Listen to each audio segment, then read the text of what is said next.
tukamshukuru Mungu na baada ya hapo tuendelee. Baba yetu na Mungu wetu wa mbinguni, tunakushukuru sana. Roho Mtakatifu, ni majira yako na wakati wako tena. Tuko tayari Bwana kusikia maneno yako ya uzima ambayo yanaachilia uhai na neema ya kutusaidia kwenye maisha yetu. Nijalie basi mtumishi wako ninapokwenda kufundisha neno lako katika ibada hii wakati huu, Bwana ukaachilie mafunuo ya kutosha kutusaidia na kutujenga, lakini zaidi sana tusaidie kuyakubali, kuyaishi na kuyatendea kazi. Asante kwa ajili ya wote walioko ibadani.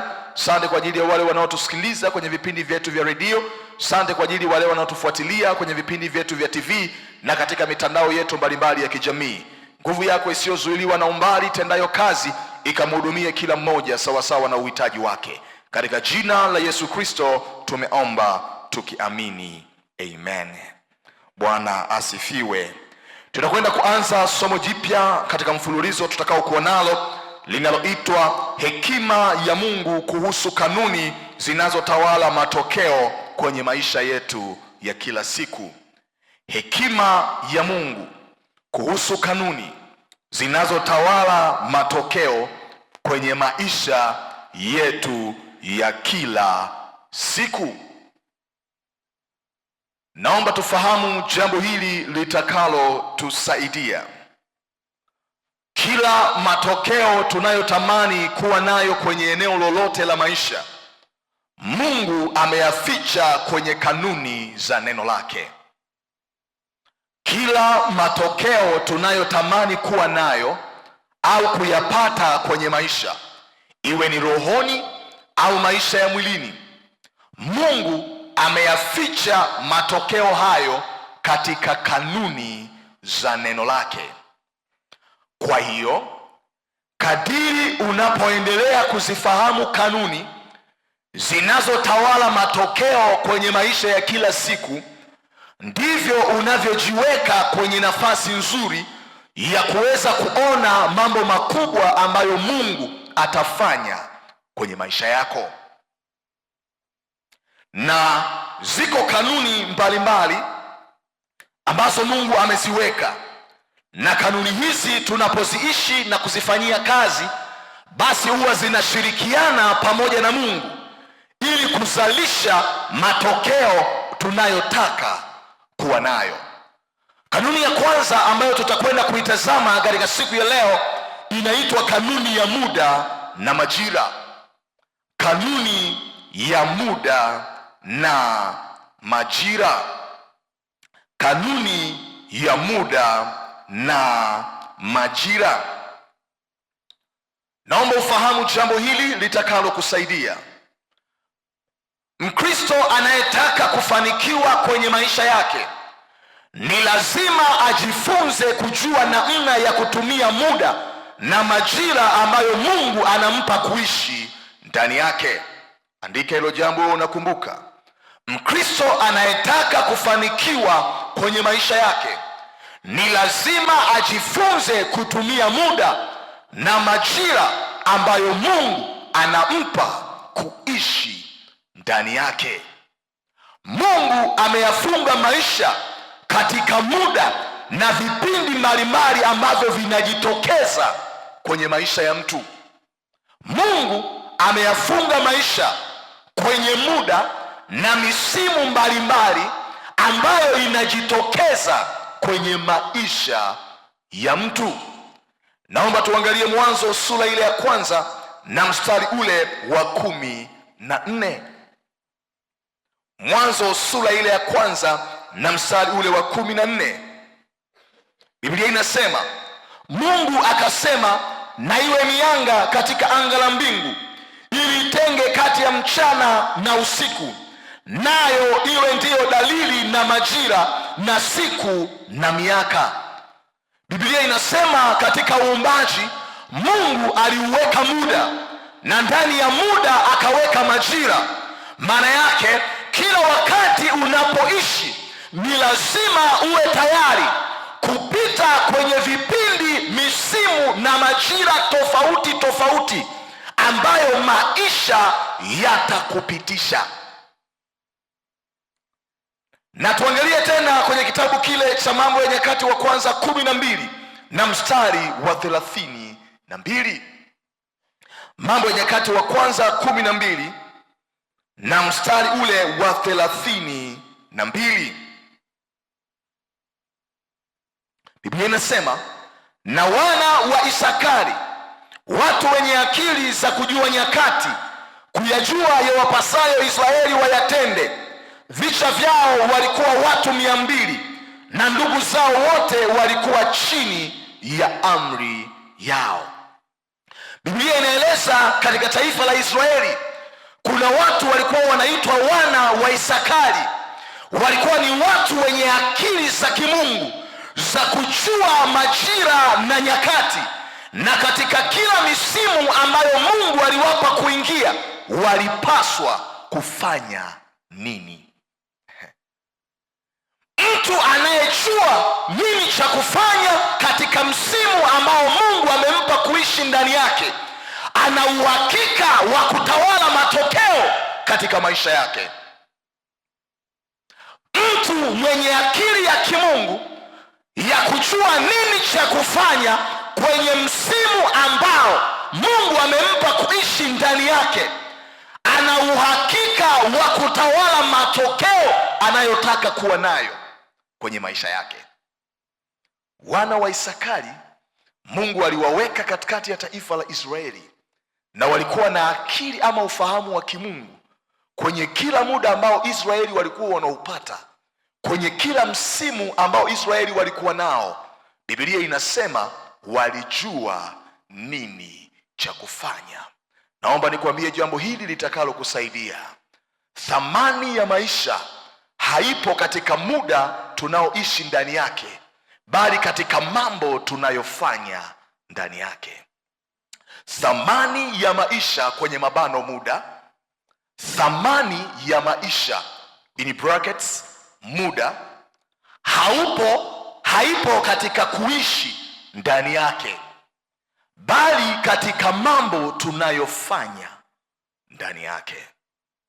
Thamani ya maisha in brackets muda haipo katika kuishi ndani yake, bali katika mambo tunayofanya ndani ya muda ambao Mungu anatupa. Dunia imejaa wajinga wengi ambao kila mwaka wana tabia ya kusherekea birthday, kumbukumbu ya siku yao ya kizaliwa, wakiwa wameongeza mwaka. Lakini kimsingi ukimtazama mtu na kumwangalia, unajua mwaka umepita na hakuna cha maana alichofanya. Mwambie mwenzako ni huzuni. Mwambie tena ni huzuni. Na naomba nikukumbushe jambo hili la kukusaidia. Kila wakati unaposherekea mwaka wako mpya, uwe unaikumbusha nafsi yako ya kwamba unaisogelea siku ya kuondoka kwako duniani. Mwambie mwenzako, kila wakati unaposherekea siku yako ya kuzaliwa, ikumbushe nafsi yako kwamba unaisogelea siku yako ya kuondoka duniani. Hivyo kuwa serious na maisha yako.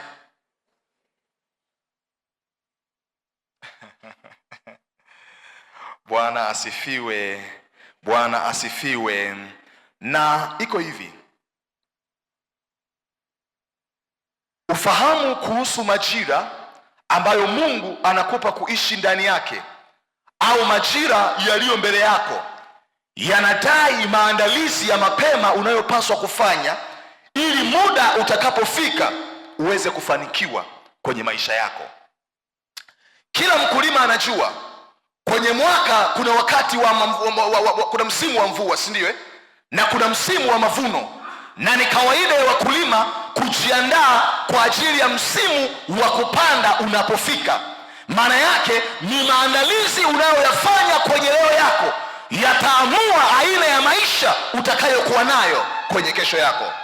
Naomba uandike jambo hilo, litakusaidia. Ni maandalizi unayofanya kwenye leo yako yataamua aina ya maisha utakayokuwa nayo kwenye kesho yako. Misimu ipo, majira yapo, lakini ni maandalizi unayoyafanya kwenye leo yako yataamua aina ya maisha utakayokuwa nayo kwenye kesho yako. Mnaofanya kazi mnajua kabisa ya kwamba kuna umri utafika utastaafu. Kustaafu sio jambo la ghafla, Lakini ni jambo la kushangaza, unamkuta mtu wakati anakaribia kustaafu ndipo anaanza kutafuta kiwanja ili akajenge. Huwa tunawaambia watu mara nyingi, na naomba ufahamu hili jambo, siku ulioajiriwa ndio siku unayoanza kujiandaa kwa ajili ya kustaafu. Siku ulioajiriwa, daktari, ndio siku ulipokuwa unatakiwa kuanza maandalizi kwa ajili ya kustaafu. Leo unajiona ya kwamba ni kijana, lakini kuna utu uzima huko mbele yako. Unatumiaje nyakati ambazo Mungu anakupa kwenye maisha yako? Itaamua aina ya kesho utakayokuwa nayo. Kila msimu ambao Mungu anauleta kwenye maisha yako umekusudia kuandaa kesho unayoiendea mbele yako. Naomba uandike hilo jambo, unakumbuka. Kila msimu ambao Mungu ananipa kuishi ndani yake umekusudia kuniandaa kwa ajili ya kesho ninayoiendea. Kila msimu ambao Mungu amenipa kuishi ndani yake umekusudia kuniandaa kwa ajili ya kesho ninayoiendea. Inawezekana unajiona ni kama msimu wako upo chuoni ukiwa unasoma tu, lakini naomba nikwambie, huo ni msimu wa maandalizi ambayo Mungu anakuandaa kwa ajili ya kesho iliyo mbele yako. Watu wote unaotuona kwenye nafasi mbalimbali, kuna nyakati tulikuwa kama wewe, tulipita shule. Kuna nyakati tulikaa chini na kujifunza.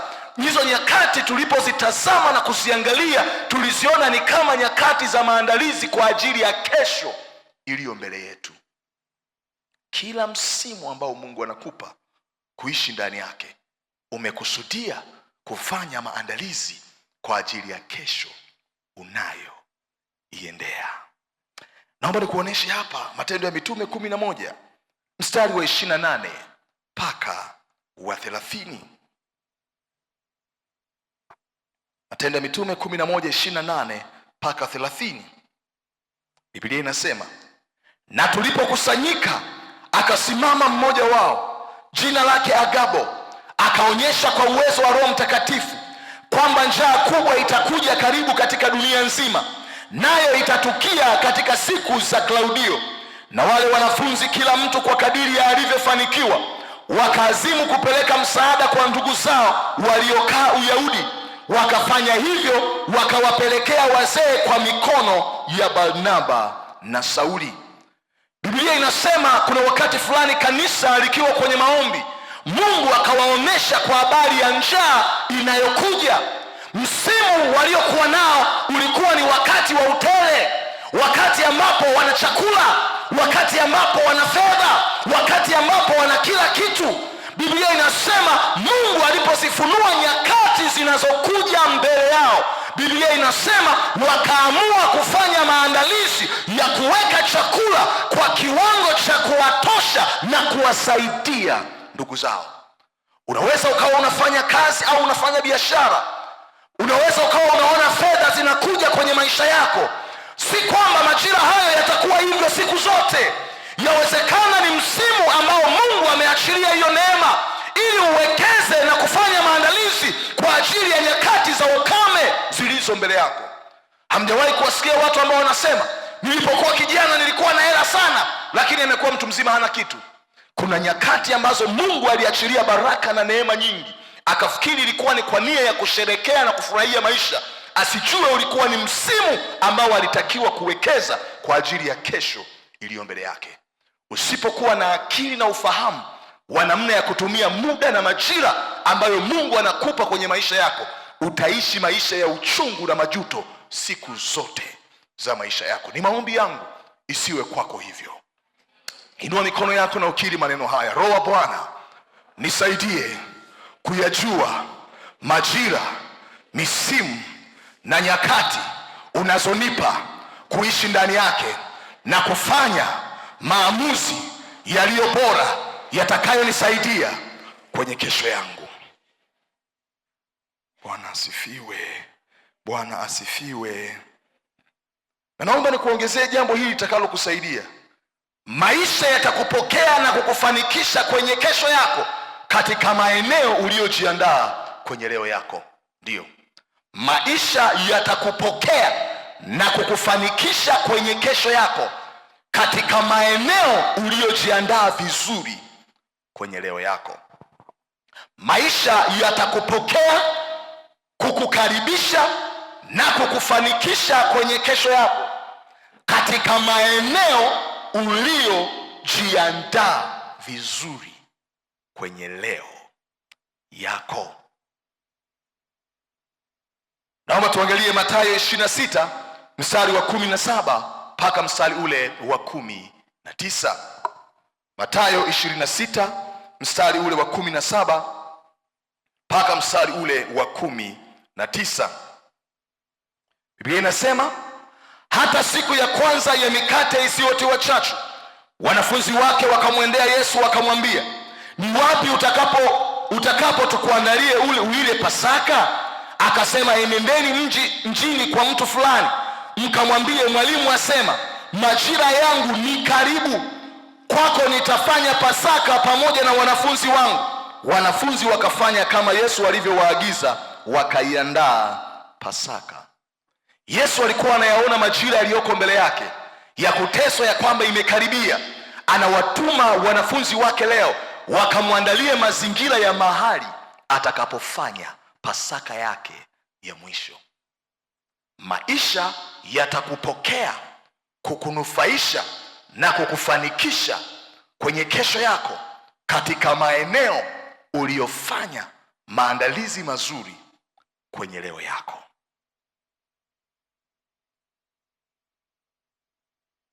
Mnakumbuka habari za wale wanawake wenye 5 wapumbavu na 5 wenye hekima? Biblia inasema nini? Wote walijua muda wa bwana harusi kuja. Yesu alipotoa ule mfano ya kwamba ulikuwa umekaribia na umefika. Tofauti ilikuja kwenye maandalizi walioyafanya. Hawa wengine walikuwa na zile taa lakini hawakuwa na mafuta, na wengine walikuwa na taa wakawa na mafuta. Nini kilichotokea? Wakati bwana harusi alipofika, Biblia inasema kukosa kwa maandalizi ya kutosha kwa hawa watu kuliwafanya wakose nafasi ambayo ilikuwa mbele yao na ilikuwa wazi. Kwa nini? Maisha yatakupokea na kukupa ushirikiano katika maeneo ambayo umeandaliwa vema kwenye leo yako. Ndio. Na kwa kuwa tunaelekea katika majira ya mwaka mpya, ni lazima tutarajie kwamba kwenye mwaka mpya ni msimu mpya. Mwambie mwenzako, mwaka mpya ni msimu mpya. Mwambie tena, mwaka mpya ni msimu mpya. Sasa nataka nikakueleze tafsiri au maana ya neno msimu mpya kibiblia. Mwaka mpya ni msimu mpya. Nataka nikakuoneshe tafsiri au maana ya msimu mpya kibiblia. Kila wakati unapotazama mwaka, ni msimu mpya ambao Mungu anakupa kuuingia. Ni muhimu kufahamu msimu mpya unaweza kuwa nini kwenye maisha yako. Tunaweza kuishi ndani ya mwaka mmoja, lakini tukapata uzoefu tofauti kulingana na misimu ambayo Mungu anaiachilia kwenye maisha yetu.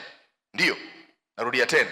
Tunaweza kuishi kwenye mwaka mmoja, lakini tukapata uzoefu tofauti wa maisha kila mmoja kulingana na msimu ambao mtu anapitia kwenye huo mwaka. Kwa hiyo nataka tukaangalie, tunaposema mwaka mpya ni msimu mpya, unaweza ukabeba nini ndani yake. Tunaenda pamoja kanisa la Bwana Okay, msimu mpya ni nini? Namba moja, inaweza kuwa ni nyakati za mabadiliko ambazo maisha yanatutaka tujipatie uzoefu mpya ili kuendana na mabadiliko yanayojitokeza. Ni nyakati za mabadiliko ambazo maisha yanatutaka tujipatie uzoefu mpya ili kuendana na mabadiliko yanayojitokeza. Kwa hiyo unapoingia mwaka mpya, inawezekana kwako ikawa ni msimu mpya, msimu ambao maisha yanakutaka ufanye mabadiliko ya taratibu, tabia, mazoea na mambo mengi ambayo ulikuwa nayo, ili kuruhusu mabadiliko yatakayojitokeza kwenye maisha yako yapate kufanikiwa. Naomba tuangalie Yoshua sura ile ya 5 mstari wa 10 mpaka ule wa 12. Yoshua sura ile ya 5 mstari wa 10 mpaka mstari wa 12.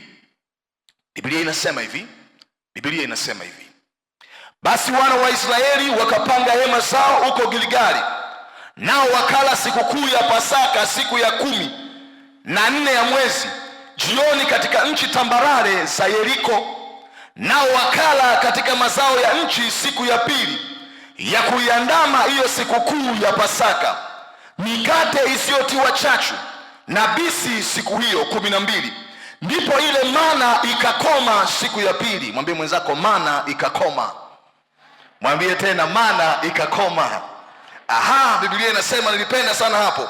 Anasema baada ya wao kuyala hayo mazao ya nchi, na hao wana wa Israeli hawakuwa na mana tena, lakini wakala katika vilima vya nchi ya Kanaani mwaka huo. Biblia inaeleza kwa habari ya wana wa Israeli ya kwamba kwa muda wa miaka 40 walitembea jangwani wakiwa wanakula chakula cha mbinguni, wakiwa wanaishi maisha ya miujiza. Baada ya kuwa wamevuka Yordani na kuanza kuingia kwenye mipaka ya nchi ya ahadi yao, Mungu anawaambia maisha yamebadilika. Jangwani mliishi kwa miujiza, nchi ya ahadi mtaishi kwa kufanya kazi. Mana ikakoma. Ilikuwa ni msimu mpya kwao. Maisha yanawaingiza kwenye nyakati zinazohitaji uzoefu mpya tofauti na zamani. Waliishi kwa muujiza na chakula cha mbinguni, leo wanatakiwa kwenda kulima na kufanya kazi. Unaweza ukajiona ya kwamba leo ni mwanafunzi na unakaa kwa wazazi wako, ni wakati ambapo mana inashuka kutoka mbinguni, lakini niko hapa kukwambia miaka michache ijayo utaelewa baba yako aliwezaje kulipa kodi ya nyumba na kuwasomesha, ili hali kwenye familia mlizaliwa wengi na wewe na watoto wako wawili unaona mambo ni magumu.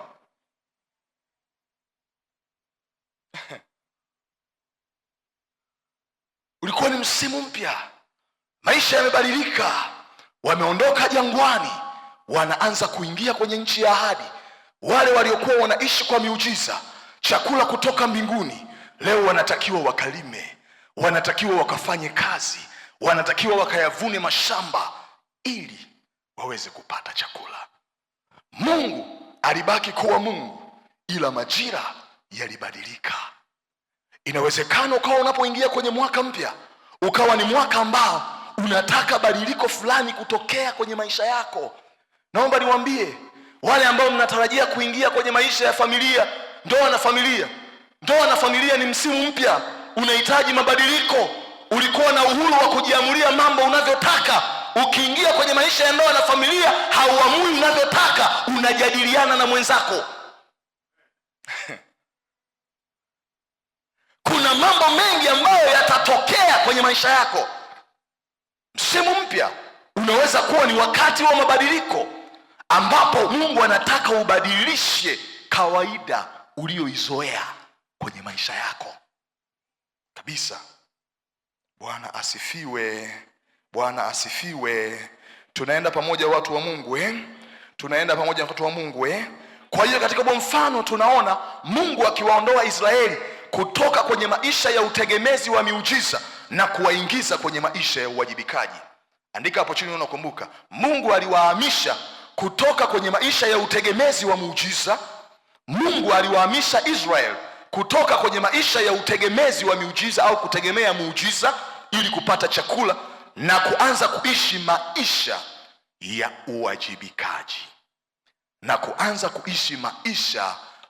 uwajibikaji. Ulikuwa ni msimu mpya huo, Mungu akiwahamisha kutoka kwenye maisha ya utegemezi na kuwaingiza kwenye kuanza kuishi kwa uwajibikaji. Bwana asifiwe. Tunaenda pamoja watu wa Mungu Okay. Msimu mpya ni nini? Namba 2. Unaweza kuwa nini? Kwa hiyo hapa tunapoendelea kuongea na wewe, tafsiri kwamba mwaka unapouingia yote haya yanaweza yakatokea. Bwana asifiwe sana. Namba 2, ni nyakati ambazo Mungu amekusudia kubadilisha maisha yetu kutoka katika hali duni kwenda hali bora zaidi kiroho na kimwili. Ni nyakati ambazo Mungu amekusudia kubadilisha maisha yetu kutoka katika hali duni na kwenda katika hali bora zaidi kiroho na kimwili. Kwa hiyo ziko nyakati ambazo Mungu anatupitisha kwenye maisha akiwa amelenga kubadilisha maisha yetu kutoka katika hali duni kwenda katika hali bora zaidi.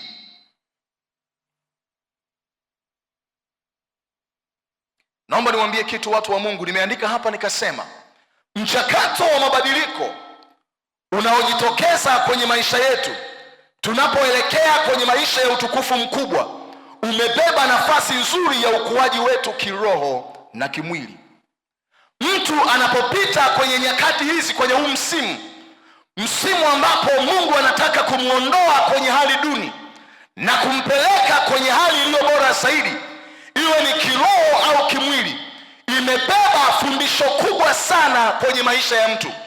Naomba nikwambie kwa ujasiri kabisa, kila hatua ya mwisho kwenye safari ya changamoto zako inapaswa kuacha alama ya fundisho ndani ya moyo wako. Ndike hilo jambo unakumbuka. Kila hatua ya mwisho ya safari ya changamoto yako inapaswa kuacha alama ya fundisho ndani ya moyo wako. Inawezekana maisha yakakupitisha kwenye vipindi fulani, nyakati ngumu ambazo unapata uzoefu sio wa kawaida.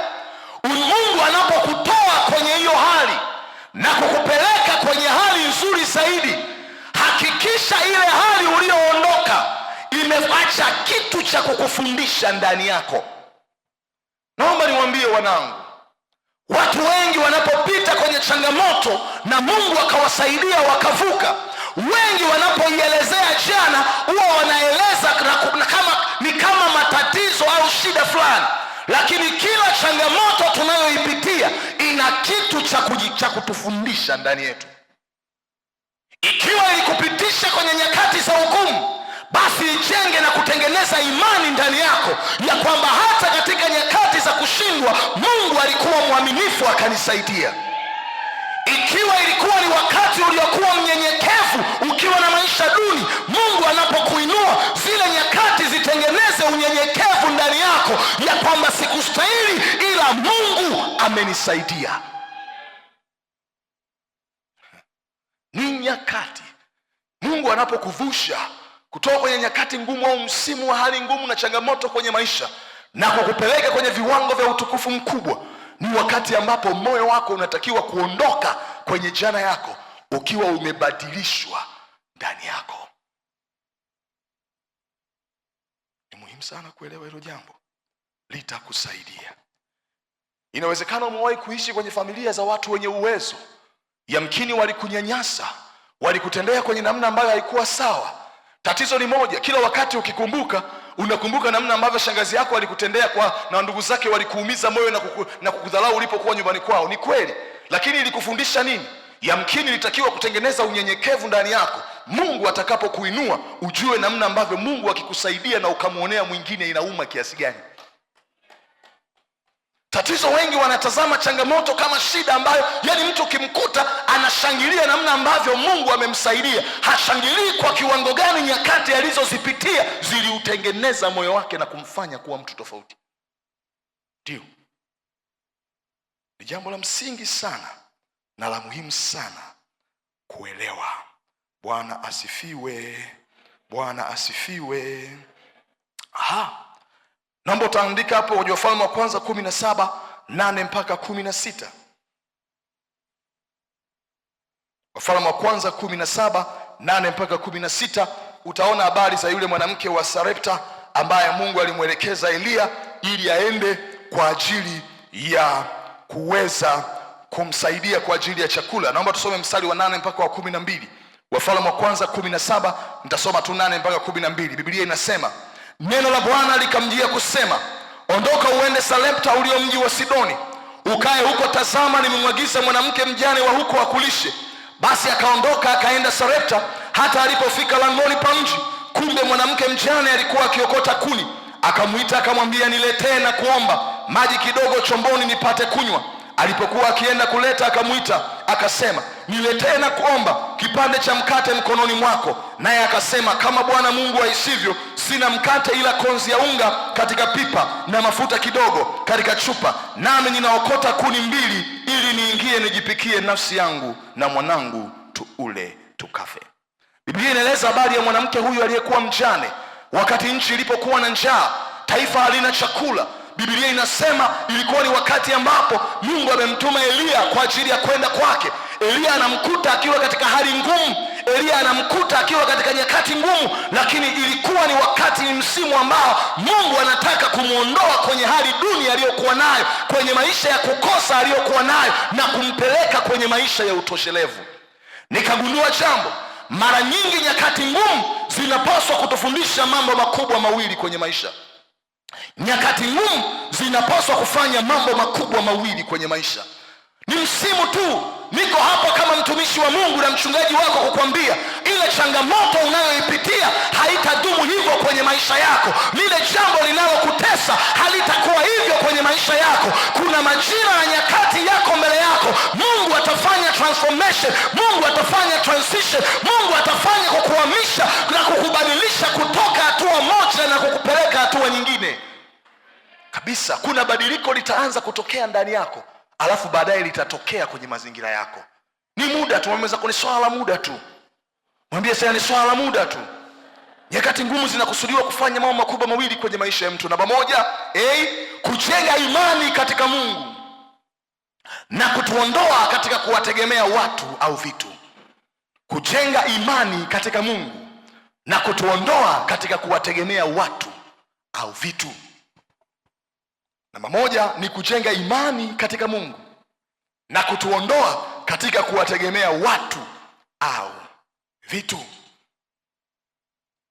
Huyu mwanamke, ukisoma hiyo habari tuliyoisoma hapo, Biblia inasema Elisha alipomuomba maji ilikuwa ni rahisi kumpa, lakini alipomuomba chakula akaanza kueleza ya kwamba nina chakula kidogo tu na tunatarajia mimi na mtoto wangu tule ili tufe.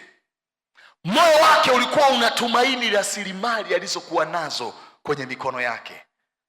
Niko hapa kukuambia, njia rahisi ya kushindwa mambo mengi kwenye maisha ambayo unaweza ni kutumaini watu au vitu ulivyo navyo kwenye maisha yako. Ndio. Kila wakati ukitazama vitu vitakuonesha ya kwamba hauwezi.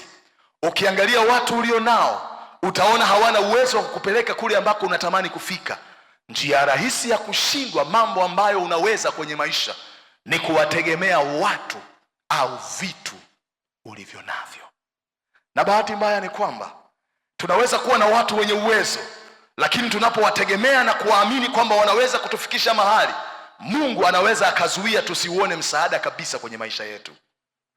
Nakumbuka wakati fulani niliamini kabisa nikiwa nimemaliza chuo ya kwamba naweza nikapata kazi, na nilikuwa na watu kabisa, mdogo wangu anajua, ambao walikuwepo kwenye mifumo sehemu mbalimbali, ambapo ilikuwa ni issue ya simu moja tu ambapo wangeweza kupiga sehemu mahali na kuweza nikapata kazi. Jambo la kushangaza, kila mtu ambaye nilikuwa ninaongea naye wakati ule nilipokuwa nimerudi Tanzania, kila mtu niliyokuwa ninaongea naye anakuambia nitalifanyia kazi, nitalifanyia kazi, nitalifanyia kazi. Imeisha hiyo, ambia mwenzako imeisha hiyo. Mungu akanifundisha, akaniambia njia rahisi ya kushindwa mambo ambayo unaweza ni kuwategemea watu au vitu. Inua macho yako katika kunitegemea mimi. Nilipoamua kugeuza macho yangu katika kumtegemea Mungu na ahadi zake, nikaanza kuona ndani ya muda mfupi milango ikifunguka. Hakuna connection, hakuna simu, wala hakuna mtu wa kutaja mahali. Mungu mwenyewe aliamua kuinjinia hilo jambo. Nyakati ngumu zinapaswa kutufundisha kumtegemea Mungu zaidi. Na niko hapa kukwambia tena, nikukumbushe, kila wakati maisha yanapokuonesha ya kwamba hauwezi, kumbuka nyakati ambazo ulikuwa una uhakika wa kushindwa, lakini Mungu alikusaidia. Ikumbushe nafsi yako, ikumbushe nafsi yako. Kwa huyu mwanamke akawa anajifunza kujenga imani katika Mungu na kuondoa tumaini katika vitu alivyokuwa navyo. Jambo la pili ambalo nyakati ngumu zinapaswa kutufundisha kwenye maisha yetu ni utii kwa kufanyia kazi maelekezo ambayo Mungu anatupatia kwenye maisha yetu. Ni utii wa kufanyia kazi maelekezo ambayo Mungu anatupatia kwenye maisha yetu.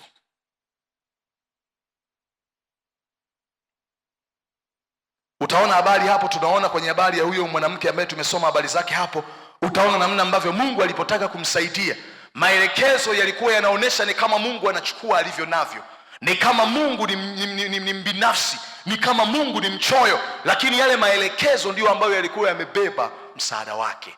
Kwa hiyo katika nyakati ngumu zinapaswa kutufundisha kutii maelekezo ambayo Mungu anayaachilia ili kutusaidia kwenye maisha yetu. Jambo la tatu, msimu mpya ni nini? Ni majira au nyakati au wakati wa kupanda ili baadaye tuweze kuvuna. Ni wakati wa kupanda ili baadaye tuweze kuvuna. Nitakuelezea hapo kidogo. Ni wakati wa kupanda ili baadaye tuweze kuvuna.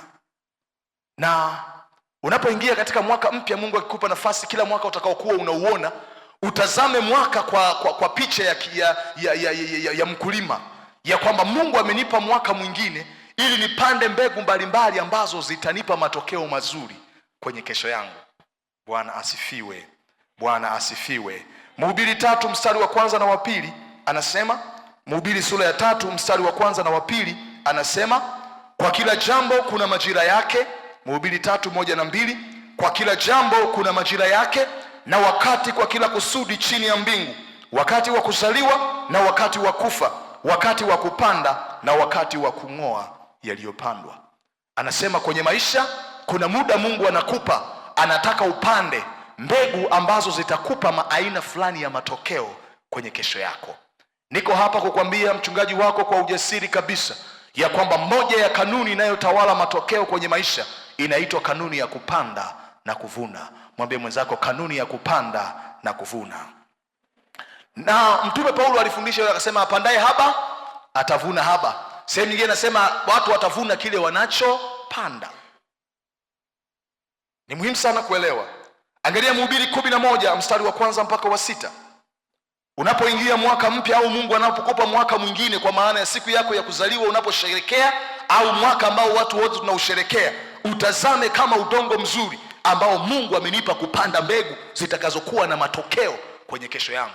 Narudia tena, utazame mwaka wako mpya, iwe ni mwaka ambao Mungu amekupa kwa siku yako ya kuzaliwa, au mwaka ambao tunasherehekea kama dunia kwa kuingia mwaka mpya. Utazame kama udongo mzuri ambao Mungu amekupa ili kupanda mbegu kwa ajili ya kesho yako.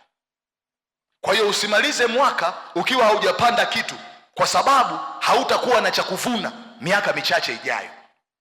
Hauwezi ukapanda chuki na ukatarajia kuvuna wema. Hauwezi ukapanda chuki na ukatarajia kuvuna wema. Na niko hapa kuambia, nasikitika sana, nimewaona watu wengi kwenye eneo la ndoa na familia wakilalamika namna ambavyo wenzi wao hawawatendei vyema, lakini ukikaa nao na kuzungumza nao utagundua ya kwamba hawana cha kuvuna, kwa sababu katika wakati walipotakiwa kupanda hakuna walichopanda. Kwa namna ambavyo nimeishi na mama yenu kwa miaka hii yote kwa furaha, nimegundua yeye ni eneo zuri sana la uwekezaji.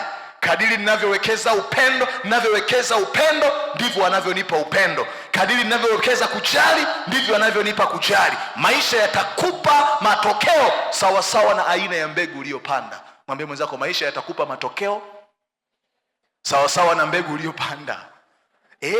Kwa hiyo mliopo kwenye ndoa, hakikisheni, angalieni vizuri, mnapanda mbegu za namna gani kwa watoto wenu? Mnapanda mbegu za namna gani kwa wenzi wenu? Ndoa itakupa furaha kulingana na aina ya mbegu ulizoamua kupanda kwenye udongo mzuri.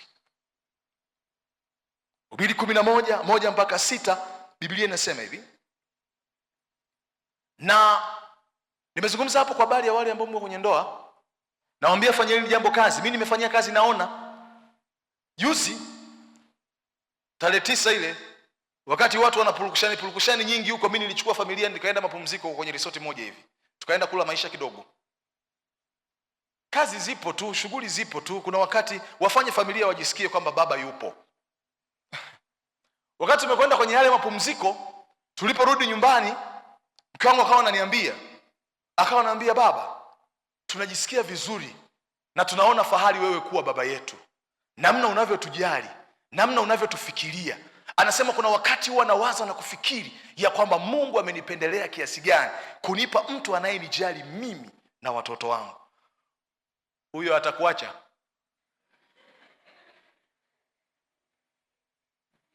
Na aliniambia jambo la kunishangaza sana. Akaniambia hivi, kadiri unavyowekeza muda wako na mimi na familia, ndivyo unavyopunguza uwezekano wa kuja kutafuta mwanasheria kwa ajili ya talaka baadaye. Aliniambia, nikagundua kumbe ninapanda mbegu njema ambazo zitanipa matokeo mazuri kwenye kesho ninayoiendea. Msimu mpya ni msimu wa kupanda ukitarajia kuvuna. Mhubiri 11:1-6 anasema, tupa chakula chako usoni pa maji, maana utakiona baada ya siku nyingi.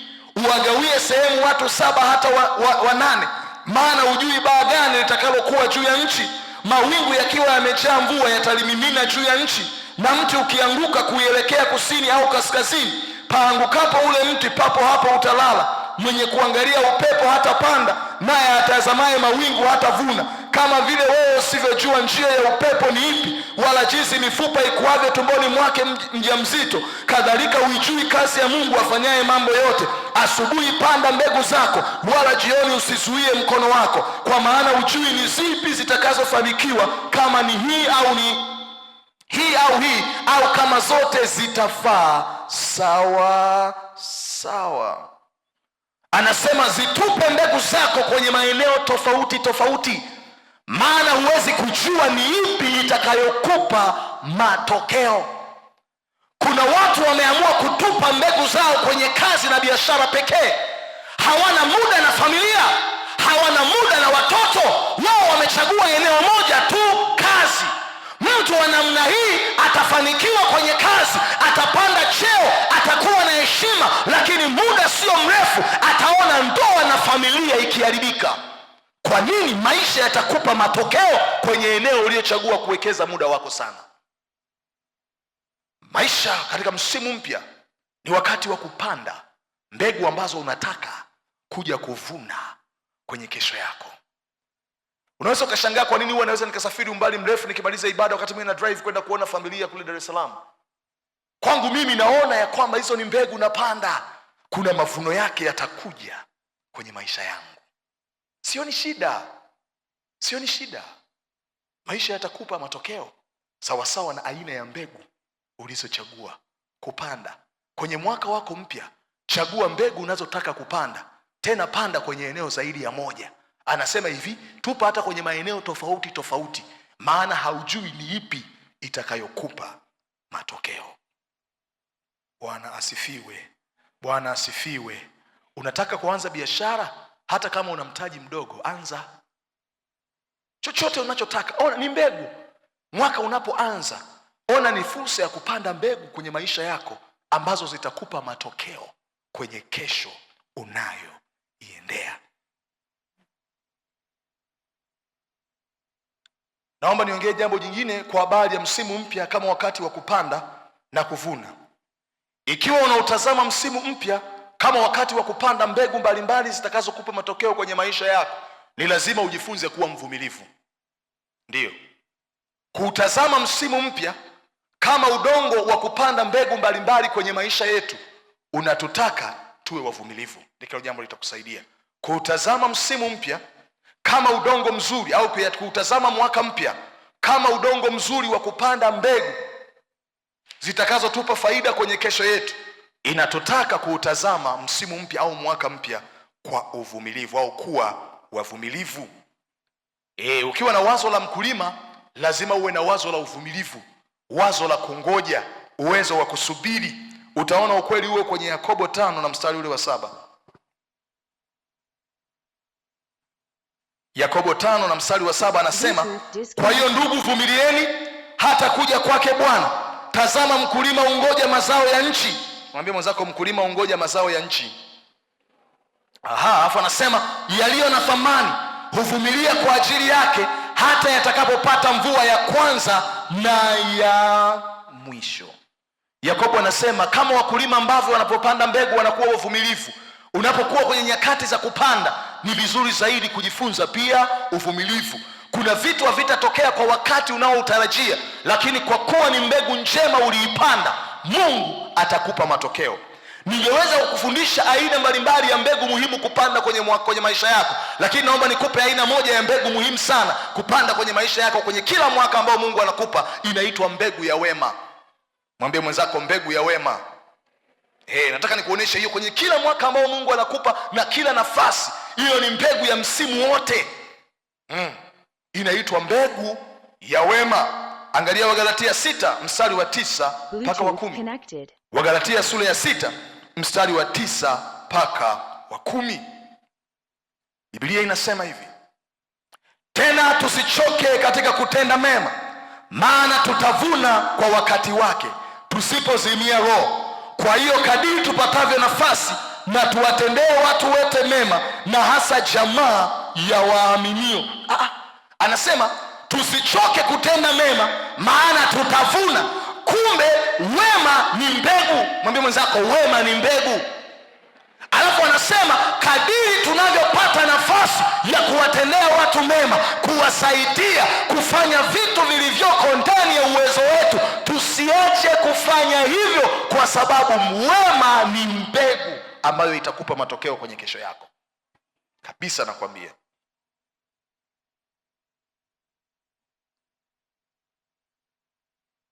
Imeandika hapa, nikasema wema haupotei hata kama unaonekana kukuletea hasara ya muda. Mbegu hii anayesimamia uhakika wa mavuno yake ni Mungu mwenyewe. Hata kama uliyemsaidia hataonyesha kuheshimu, kukumbuka au kujali wema uliyomtendea. Umenisikia nichokisema?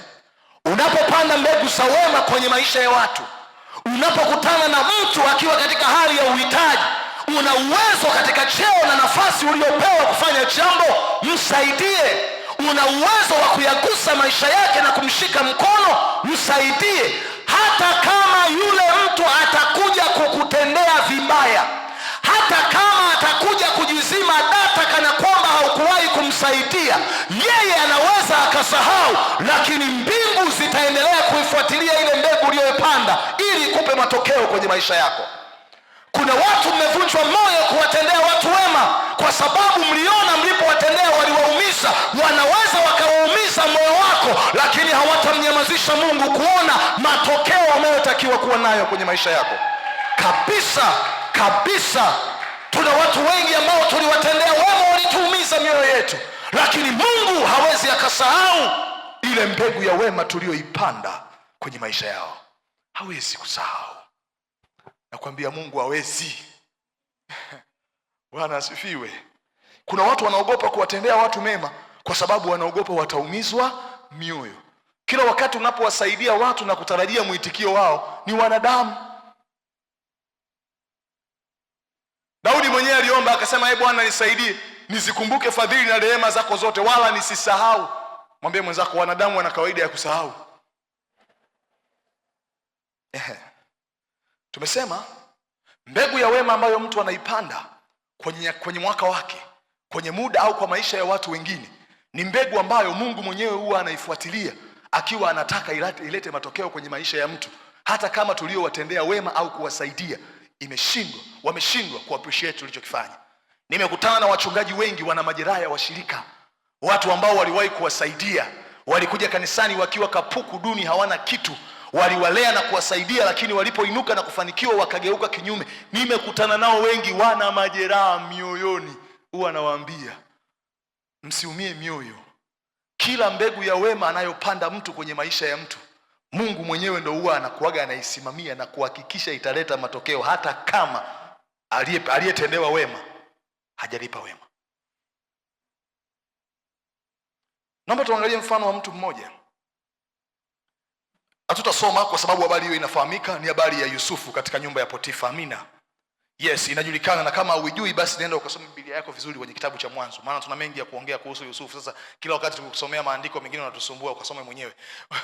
Bwana Yesu asifiwe. Ni habari ambazo kila mtu anatakiwa kuzijua tu. Amina Yes, Biblia inasema kwa habari ya Yusufu ya kwamba Yusufu alipoajiriwa kwenye nyumba ya Potifa, Biblia inasema nini?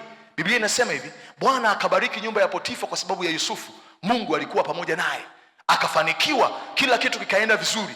Wakati ambapo mke wake alitaka kulala naye, Yusufu bado alipanda mbegu ya wema, akawa mwaminifu kwa kuto kuhakikisha halali na mke wa bosi wake. Zile zilikuwa ni mbegu za nini? Za wema. Lakini Potifa alipokuja na kupewa habari na mke wake, aliamua kumsikiliza mke wake kuliko maelezo ya maana aliyoyatoa Yusufu. Biblia inasema akasababisha Yusufu kwenda kufungwa gerezani. Asijue ya kwamba huyu mtu ana mbegu ya wema aliyoipanda kwenye maisha yake. Mungu ana tabia ya kufuatilia mbegu za wema kwenye maisha ya mtu. Muda ulipofika, matokeo yalipotakiwa kutokea, Biblia inasema ikatokea tatizo kwenye taifa. Mfalme ameota ndoto na mwenye majibu ni Yusufu, yuko kule ndani. Mungu anaanza kuifuatilia mbegu ya wema. Hakuna aliyekuwa na majibu isipokuwa Yusufu, na Biblia inasema alipotoka na kuleta majibu, Mungu akamweka kwenye nafasi ya juu kuliko aliyokuwa nayo Potifa na mke wake. Jaribu kufikiri Potifa alipokuwa anakutana na Yusufu kwenye korido za ikulu, ilikuwaje?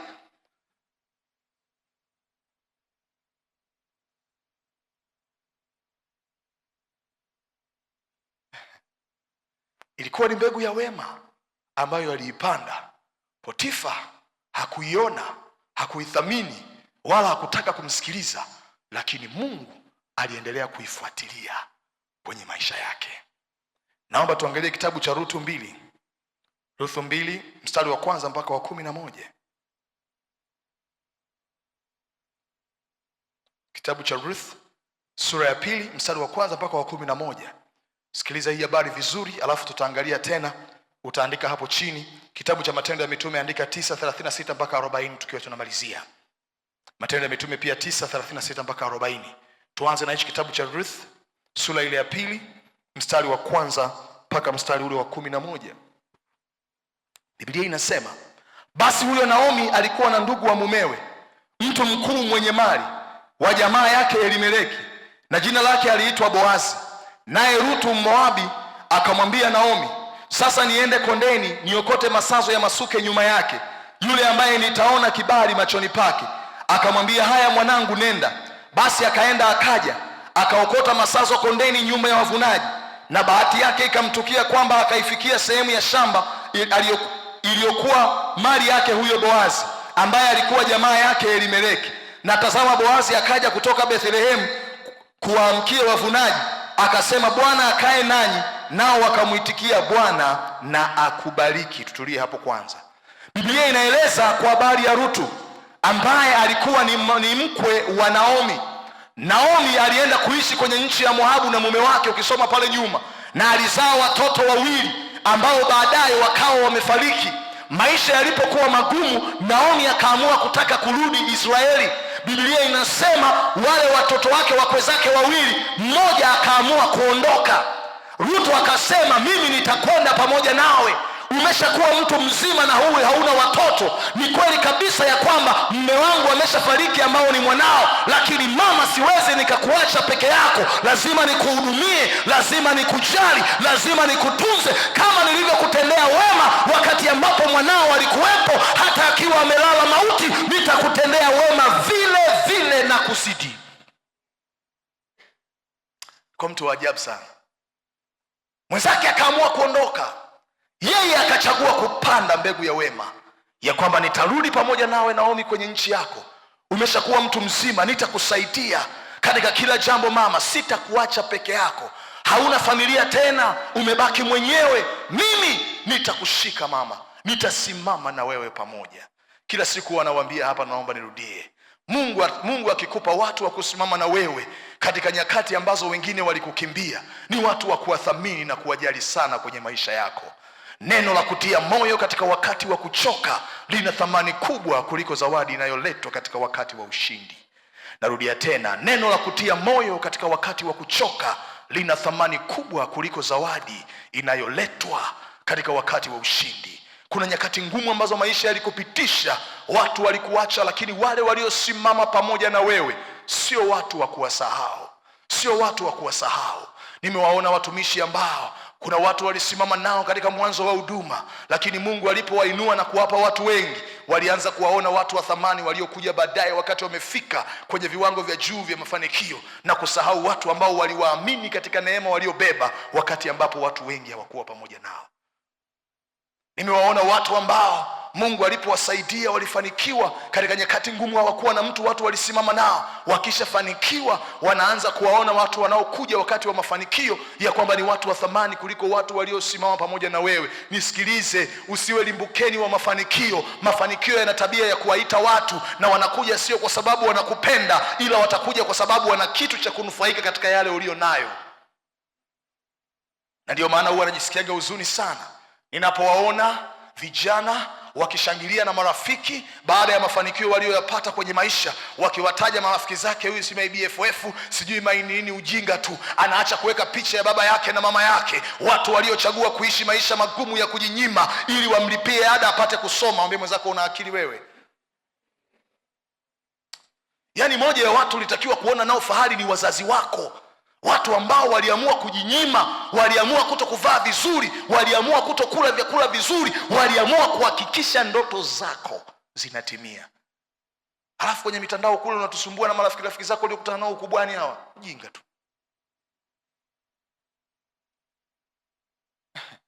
Kili mbaya kabisa. Naomi alikuwa ni udongo mzuri ambao Rutu alichagua kupanda mbegu ya wema kwenye maisha yake. Amina.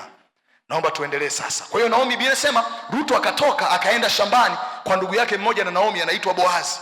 Alipofika shambani kule, nini kilifuata? Kuanzia mstari wa 5. Biblia inasema hivi: kisha Boazi akamuuliza mtumishi aliyesimamia wavunaji, na huyu je, ni msichana wa nani? Yule msimamizi aliyewasimamia wavunaji akajibu akasema, ni yule msichana Mmoabu aliyerudi pamoja na Naomi kutoka nchi ya Moabu. Naye akasema, tafadhali niruhusu kuokota masazo na kukusanya nyuma ya wavunaji kati ya miganda. Basi akaja, naye ameshinda tangu asubuhi hata sasa, isipokuwa alikaa nyumbani kitambo kidogo. 8. Basi Boazi akamwambia Rutu, mwanangu, sikiliza, wewe usiende kuokota masazo katika shamba lingine, wala usiondoke hapa, lakini ukae papa hapa karibu na wasichana wangu. Macho yako na yaelekee konde walivunao, ufuatane nao. Je, sikuagiza vijana wasikuguse? Tena ukiona kiu uende kwenye vyombo, nawe uyanywe walioyateka hao vijana. Wana upendeleo huo ajabu. Ndipo aliposujudia akainama mpaka nchi, akamwambia, jinsi gani nimepata kibali machoni pako, hata ukanifahamu mimi niliye mgeni? Naye Boazi akajibu akamwambia, sikiliza sasa, nimeelezwa sana yote uliyomfanyia mkweo tangu alipokufa mumeo, na jinsi ulivyowaacha baba yako na mama yako na nchi yako uliozaliwa, ukawafikiria watu usiowajua. Tangu hapo alipofika, Boazi akauliza, huyu binti ni nani? Wakamwambia, huyu ndiye yule binti aliyekuja na Naomi kutoka Moabu. Akasema, basi na ale chakula pamoja na wafanyakazi wangu, apewe nafasi ya kukusanya yote anayoyahitaji kwenye shamba langu. Tena akamwambia, usihangaike kwa ajili ya maji, kile ambacho ninacho watumishi wangu wanakula na wewe utakula. Biblia inasema Rutu akanyenyekea, akasema, ninamshangaa Mungu namna nilivyopata kibali. Boazi anamwambia, sikiliza, kibali ulichokipata ni matokeo ya mbegu ya wema uliopanda kwa mkweo. Tumesikia habari zako, namna ulivyomhudumia, namna ambavyo ulisimama pamoja naye, haukuamua kumwacha, ukabaki pamoja naye, ukasimama naye. Mungu akubariki. Ukasimama naye. Ilikuwa ni mbegu ya wema, na ile mbegu iliendelea kudai matokeo makubwa. Biblia inasema baada ya muda Boazi akaja akamuoa Rutu, na Rutu alikuwa ni Moabi. Kwa kabila lake, taifa lake ilikuwa inamkataa kwenye kanuni kuingia kwenye makusanyiko hata ya ibada ya Israeli. Soma maandiko yako vizuri. Lakini katika Rutu na Boazi ndipo ukoo wa Daudi ukatokea, na ndipo Yesu akazaliwa. Ukoo wa Daudi ukatokea, Yesu akazaliwa, mbegu ya wema. Kila mwaka na muda anaokupa Mungu kwenye maisha yako, hakikisha unapanda mbegu, na mbegu ziko nyingi, lakini mbegu mojawapo kwenye maisha ya watu inaitwa mbegu ya wema. Bwana asifiwe. Bwana asifiwe. Utaona pia Matendo ya Mitume hiyo 9:36 mpaka 40. Matendo ya Mitume sura ile ya 9 mstari wa 36 mpaka mstari ule wa 40. Nitasoma hapo kwa haraka na baada ya hapo tutamalizia. Tutasoma baada ya hapo, na baada ya hapo tutamalizia. Biblia inasema, na mwanafunzi mmoja alikuwako Yafa, jina lake Tabitha, tafsiri yake ni Dorkasi, yani paa. Mwanamke huyu alikuwa amejaa matendo mema na sadaka alizozitoa. Mwambie mwenzako, alijaa matendo mema na sadaka alizozitoa. Mwambie tena, alijaa matendo mema na sadaka alizozitoa. Mmesikia hizo mbegu anasema hivi, ikawa siku zile akaugua akafa, hata walipokwisha kumwona wakamweka gorofani. Na kwa kuwa mji wa Lida ulikuwa karibu na Yafa, nao wanafunzi wamesikia ya kwamba Petro yuko huko, wakatuma watu wawili kwake kumsihi na kusema, usikawie kuja kwetu. Petro akaondoka akafuatana nao. Alipofika wakampeleka juu orofani, wajane wote wakasimama karibu naye wakilia na kumwonyesha zile kanzu na nguo alizozishona Dorkasi wakati ule alipokuwa pamoja nao. Petro akawatoa nje wote, akapiga magoti akaomba, kisha akaelekea yule maiti akanena, Tabitha, ondoka. Naye akafumbua macho yake, na alipomwona Petro akajiinua akaketi. Dorkasi alikuwa amepanda mbegu za wema kwenye maisha ya watu. Siku alipokufa Petro, alipoitwa, wajane walikuja na nguo zao, walikuja na sadaka zao, walikuja na yote aliyowatendea. Wakamwambia Petro, huyu mtu tunamhitaji, huyu mtu ametenda mema katika siku zake za kuishi. Mungu alimpitisha kwenye msimu mpya, ulikuwa ni msimu wa kupanda mbegu ambazo leo ni lazima ale matunda ya mbegu alizopanda. Biblia inasema Petro akaomba, Mungu akasikia. Kulikuwa na sababu zote za msingi za kuto kutumia nguvu kubwa kumshawishi Mungu kwa habari ya Tabitha au Dorcas kufufuka. Maisha ni shamba ambalo Mungu anapokupitisha na kukupa nafasi za kuwa hai, unaweza ukapanda mbegu za namna mbalimbali zitakazokupa matokeo mazuri kwenye maisha yako. Tunapoelekea mwaka mwingine, hakikisha haupiti bure, unatafuta mbegu za kupanda, na ukizipanda Mungu atakupa matokeo mazuri kwenye maisha yako. Naomba tusimame.